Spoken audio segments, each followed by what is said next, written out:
Today's question is one that I get probably 2-3 times, maybe 4 or 5 times every single day in my inbox, and it's, what is your binding width and stance? And as much as I wish it was super easy and there was just a quick fix, this is the stance you should have and you'll rip, it's not like that.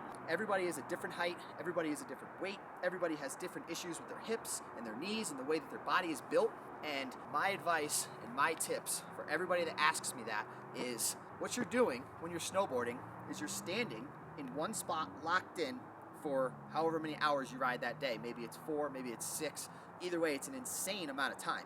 And you want your body, when you're done snowboarding, while you're living your life in general, to be symmetrical. You don't want to have one of your hips shifting out to the right while you walk, or while you're on the chairlift, or when you're sitting down at home. That's where problems come in, and then you have to try to do yoga and stretch to realign yourself. When if you go right off the rip to whatever stance you feel comfortable when you are just standing on the ground. Literally get loose, just put your feet somewhere where you would feel comfortable standing for the next 5 hours. That's your stance. And I guarantee you it's gonna be something that is symmetrical with the angles, because that's how our body is. Our body is symmetrical. And if it's not, then maybe you should put it like that to help re-symmetrize. Is that a word? Symmetrize? You know what I'm saying? But to get your body back into the symmetrical angle that it should be. And when it comes to width, that's all there is to it. Most people will measure their stance and they'll have the actual number and they'll be able to measure it and put that exact same stance on whatever board that they're on. But the thing with getting new boards, or with growing if you're young, is that the width of the bindings and the set reference point on your board is going to change with the size of your board. So that's why I always put my bindings on the same screws, whether it's reference or one outside of reference, and then I lightly tighten the screws in, I put my feet in, and I figure out if that's the comfortable stance that I like. If it needs to be a little bit wider, I didn't tighten the screws all the way, I'll open up the top, I'll budge out the binding a little bit, I'll step back in to see if that's the one, and if it is, I lock it down.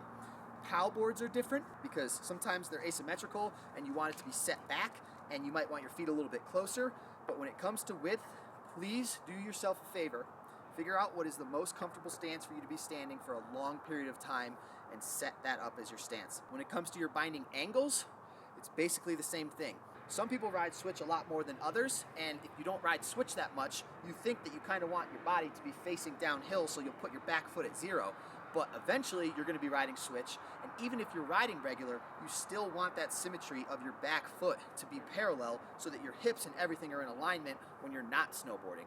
My personal stance is -12, 12. It's symmetrical, and I place my feet exactly where I would want my hips to be chilling all day long. The reason you guys see me on the lift or when I strap in so much is because for the first 5-6 years of my life when I was snowboarding, I only strapped in regular because I didn't think of any other way. But then I started to realize when I stretch and when I do yoga that if I twist my body one way and then I twist it the other way, one of those is really stiff and can't go as far. It's not as flexible. And I started to realize, oh my God, I've been pumping regular my whole life skateboarding, and then I started snowboarding and I strapped in regular. So when you're on the lift for 5 or 6 minutes every day for 20 or 30 runs a day, your front hip is facing sideways when your back leg is facing forwards, which is just absolutely insane if you break it down. So my tip, which is literally just my opinion, it's not a fact, it's not anything, you guys might not like this, you might like it, is just basically what I've been saying the whole time.